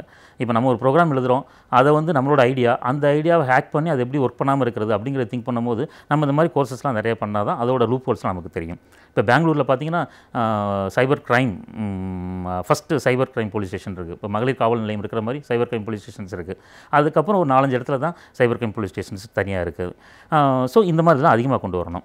இப்போது நமக்கு விமன் இப்போ இன்றைக்கி வந்து பெண்கள் தினம், பெண்கள் நாட்டின் கண்கள் அப்படின்னு சொல்கிறோம். ஸோ இந்த விமன் வந்து நமக்கு நிறைய ஹராஸ்மெண்ட்ஸு, செக்ஸுவல் ஹராஸ்மெண்ட்ஸு அந்த மாதிரி நிறைய குற்றங்கள் வந்து சைபர் குற்றங்கள் வந்து விமனுக்கு பெண்களுக்கு எதிர்மாக தான் நிறைய நடந்துகிட்ருக்கு. இப்போ அந்த இது வந்து சமூகத்தை நம்ம குற்றம் சொன்னாலுமே நம்ம பெண்களும் அதுக்கு, இப்போ நம்ம மக்களும் அதுக்கு ஒரு காரணம் தான். இப்போ பார்த்திங்கன்னா இப்போ ஃபேஸ்புக் ப்ரொஃபைல் இருக்குது, அதில் ஒரு டேட் ஆஃப் பர்த்து, நம்ம நேமு, நம்மளோட பேரண்ட்ஸ் நேமு, நம்மளோட பிரதர்ஸ் நேமு, சிஸ்டர்ஸ் நேமு, நம்ம எங்கே படித்தோம், யூஜி எங்கே பண்ணோம், பிஜி எங்கே பண்ணோம், எங்கே ஃபஸ்ட்டு எம்ப்ளாய்மெண்ட் பண்ணோம், நேற்று எங்கே போனோம், இன்றைக்கி எங்கே போனோம், நாளைக்கு எங்கே, இது எல்லா டீட்டெயில்ஸ் இருக்கும்போது ஒரு ஹேக்கர்ஸ் வரும்போது அவங்களுக்கு பெரிய பெரிய ரிசர்ச்லாம் பண்ண வேண்டிய அவசியமே இல்லை. ஆட்டோமேட்டிக்காகவே அவங்க ஈஸியாக அதில் வந்து ஒரு போனாங்களே நம்மளோட டீட்டெயில்ஸ் ஃபுல்லாக அது பண்ணி ஹேக் பண்ணுறதுக்கு சான்சஸ் இருக்குது. ஸோ இப்போ வந்து உமன்ஸ் வந்து கம்ப்ளைண்ட் கொடுக்கணும். இப்போ நிறைய கம்ப்ளைண்ட்ஸ், இப்போ முதல்ல சொன்ன மாதிரி 6000 கம்ப்ளைண்ட் தான் அங்கே வந்திருக்கு, ஆனால் 1,80,000 கம்ப்ளைண்ட் இருக்குது 1 இயருக்கு. அப்படிங்கும்போது நீங்கள் ஆட்டோமேட்டிக்காக வந்து கம்ப்ளைண்ட் நிறைய கொடுக்கணும். கம்ப்ளைண்ட் கொடுக்குறதுக்கு வந்து ஃபஸ்ட்டு போகாமல் இருக்கலாம். இப்போ கேர்ள்ஸ்னால ஃபஸ்ட்டு போகாமல் இருக்கலாம், பேரண்ட்ஸ் போய் ஃபஸ்ட்டு அதை ஃபோட்டோ எடுத்து பண்ணலாம். அந்த ஃபோட்டோ எடுத்து பண்ணும்போது கொடுத்துட்டு திரும்ப எப்போ தேவைப்படுதோ அப்போ போய் நீங்கள் அது பார்க்கலாம். ஸோ இப்போ நம்ம எப்படிலாம் அவாய்ட் பண்ணலாம் சைபர் செக்யூரிட்டி யூஸ் பண்ணி அப்படின்னு பார்க்கும்போது, இப்போ பார்த்திங்கன்னா இப்போ யூஎஸ்பி இருக்குது, நம்ம சிடி இருக்குது நிறையா. இப்போ யூஎஸ்பிலாம் பார்த்திங்கன்னா ஒரு 64 கிலோபைட் 120 கிலோபைட் சின்ன அதெல்லாம் எடுத்து எல்லா இன்ஃபர்மேஷன் எடுத்து நம்ம லாக்கர்லேயே போட்டு வைக்கலாம் அந்த யூஎஸ்பியை. அது மாதிரி நமக்கு வந்து கிரெடிட் கார்டு வந்து நமக்கு ஒரு சிவிவி நம்பர்னு கேட்பாங்க, அதெல்லாம் நம்ம அவாய்ட் பண்ணிடணும். அன்னெசரி இப்போ ஒரு 4 பேர் இருக்கோம், 5,000 நம்பர் நம்ம ஹாய் சொல்ல மாட்டோம். பட் நம்ம ஃபேஸ்புக்கில் பார்த்திங்கன்னா எல்லாருமே அந்த மியூச்சுவல் ஃபண்ட்ஸில் வந்து எல்லாருக்குமே நம்ம இன்ட்ரோடியூஸ் ஆகிட்டு இருக்கோம், அதெல்லாம் நம்ம அவாய்ட் பண்ணலாம். இப்போ அதே மாதிரி பாஸ்வேர்டு ரொம்ப ரொம்ப இம்பார்ட்டன்ட். இது பாஸ்வேர்டு தான். பாஸ்வேர்ட் செக்கிங் வந்து நம்ம இப்போ ஜெயபால் ராஜா என்னோடய பேர், இப்போ ஒவ்வொன்றுக்கு இப்போ ஜேங்கிற இடத்துல நம்ம ஒரு எக்ஸ்க்ளமேட்டரி மார்க்கு, இப்போ ஈங்கிற இடத்துல எக்ஸ்பிளமெண்ட் மார்க்கு, அது மாதிரி ஒய்ங்கிறது கொஷின் மார்க்கு, இதை கொஷின் மார்க் கொடுக்கலாம். அது மாதிரி ஆர்ஏ அப்படியே வைக்கலாம். ஸோ ஒரு டாலர் போடலாம். ஸோ இதெல்லாம் காம்பினேஷன்ஸ் பண்ணி பார்த்தா உங்களுக்கு பாஸ்வேர்ட் செக்கிங்கிறது யாருமே ஈஸியாக டேஸ்ட் அவுட் பண்ண முடியாது. அது மாதிரி நம்ம ஃப்ரெண்ட்ஸ்னு சொல்லிட்டு இன்றைக்கி பாஸ்வேர்ட் சொல்லியிருப்போம். பட் நாலு பேர் அதே ஃப்ரெண்டு வந்து நமக்கு இதாகலாம். அப்போ நம்ம பாஸ்வேர்டு மாற்றலாம். பட் என்னென்னா அவன் எனிமி ஆனால் கூட வந்து நமக்கு வந்து பாஸ்வேர்டு வந்து எப்படி நம்ம வைப்போம் அப்படிங்கிற ஐடியா வந்து அவங்களுக்கு இருக்குது. ஸோ இந்த மாதிரி நமக்கு எல்லாமே பாஸ்வேர்டு செக்கிங்கில் இருந்து கிரெடிட் கார்டில் இருந்து நம்மளோட செக்யூரபிள் லைஃப் நமக்கு நல்லா போகிறதுக்கு நம்ம பாசிட்டிவாக இன்டர்நெட்டை ஒர்க் பண்ணோம்னா நிறைய பாசிட்டிவ் லைஃப்பில் நமக்கு அச்சீவ் பண்ணலாம். இதுதான் வந்து நம்ம சைபர் செக்யூரிட்டி அண்ட் சைபர் கிரைமோட சாராம்சம். அடுத்த வாரம் இதே மாதிரி ஒரு கம்ப்யூட்டர் சயின்ஸ் டாப்பிக்கில் நம்ம அடுத்த வாரம் பார்க்கலாம். நன்றி. நம் சுற்றுச்சூழல் நாளுக்கு நாள் மாசுபடிந்து கொண்டே வருகின்றது. எனவே இந்த சுற்றுச்சூழலை நாம் எவ்வாறு அழகாக பாதுகாத்துக் கொள்ளலாம் என்பதை பற்றியும், சுற்றுச்சூழலில் நம்முடைய பங்களிப்பு எவ்வாறு அளிக்கலாம் என்பதை பற்றியும் நம்மிடையே பகிர்ந்து கொள்ள வருகிறார் டாக்டர் வின்சென்ட் அவர்கள். நம் வீடியோலே வா நிகழ்ச்சி நிறைவு பகுதியாக வரவிருப்பது சுற்றுச்சூழல்.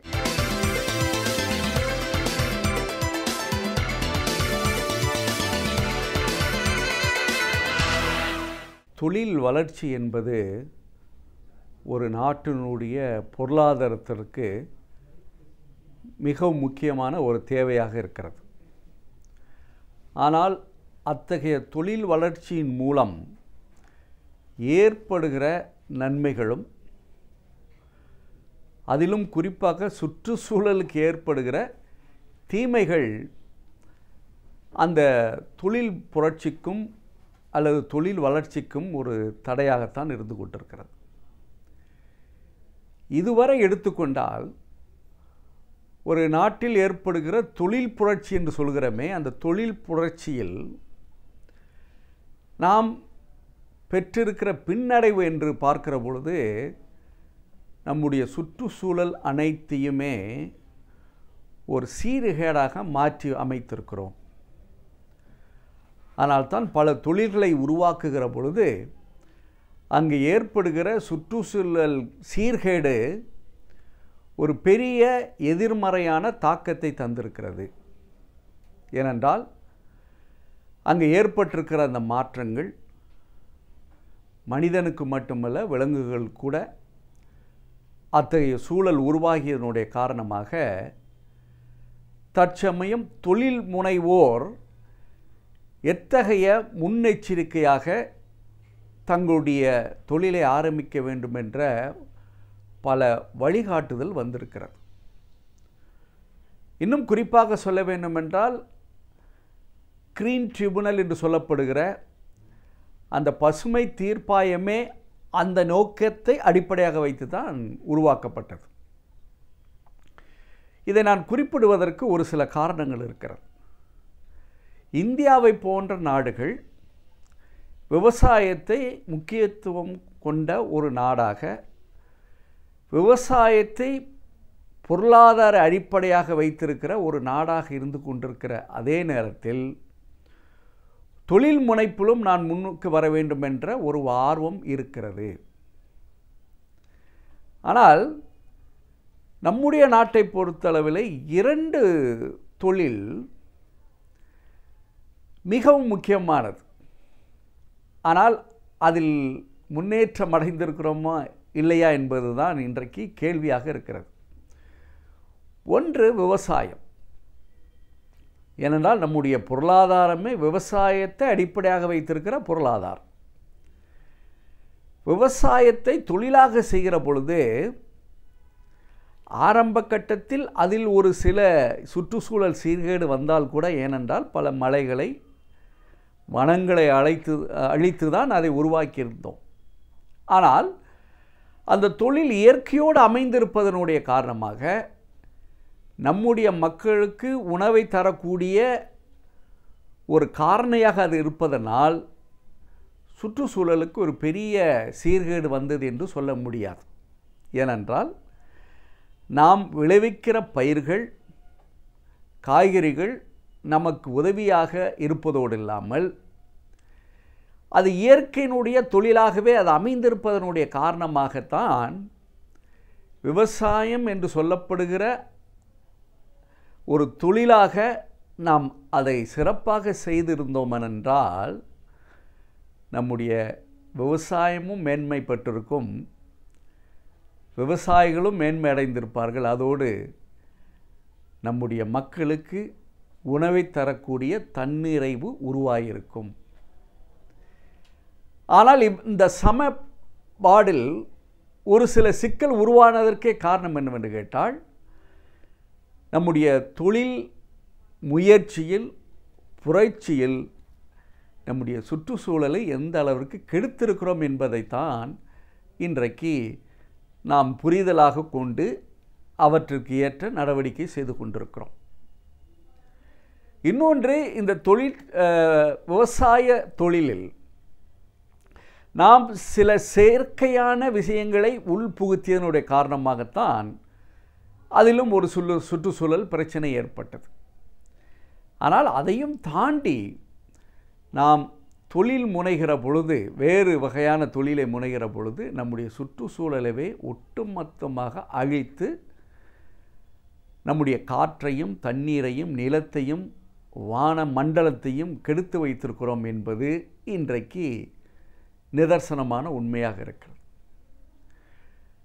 இன்னொரு இயற்கையோடு இணைந்திருக்கிற தொழில் என்று சொன்னால் அக்வா கல்ச்சர் என்று சொல்லப்படுகிற மீனை உருவாக்குகிற, மீன் உற்பத்தி செய்கிற அந்த தொழில்.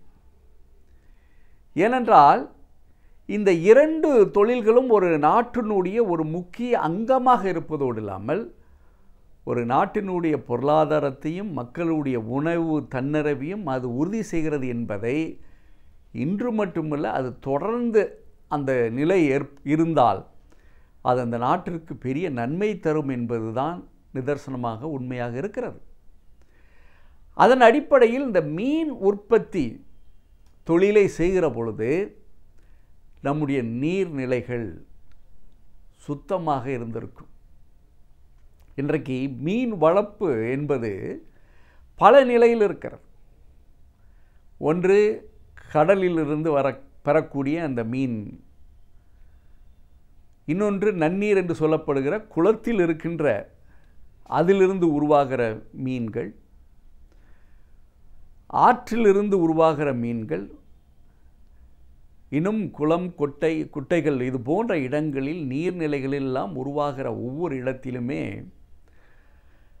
அந்த மீன் உற்பத்தியினுடைய தன்மைக்கு ஏற்ப நம்முடைய உணவு தன்னிறைவும் பொருளாதார மேம்பாடும் அமைந்திருக்கிறது.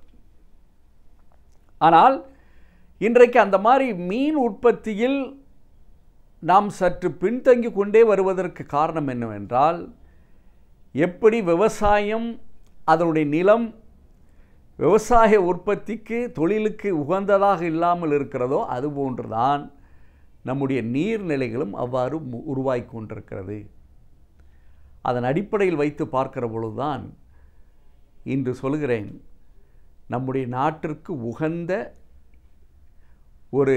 நம்முடைய நாட்டின் பொருளாதாரத்திற்கும் உணவு தன்னிறைவுக்கும் காரணமாக இருக்கின்ற 2 தொழில்கள், இயற்கையோடு இணைந்திருக்கிற அந்த 2 தொழில்களாக இருக்கக்கூடிய விவசாயத்தையும் மின் உற்பத்தியும். ஆனால்தான் விவசாயம் நன்றாக இருக்கிற பொழுது அதை பசுமை புரட்சி என்று சொல்கிறோம், கிரீன் ரெவல்யூஷன்.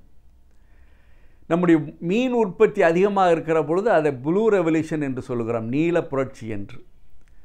இந்த 2 புரட்சிகளும் இந்தியாவில் வெற்றி பெறும் என்றால் நம்முடைய நாடு தன்னிறைவு பெற்றிருக்கிறது என்பது அர்த்தம். நம்முடைய சுற்றுச்சூழல் சிறப்பாக இருப்பது என்பது அர்த்தம். அதன் மூலம் நம்முடைய மக்களுடைய வாழ்க்கை முறையும் சிறப்பாக இருப்பதாக அது அமைந்துவிடும்.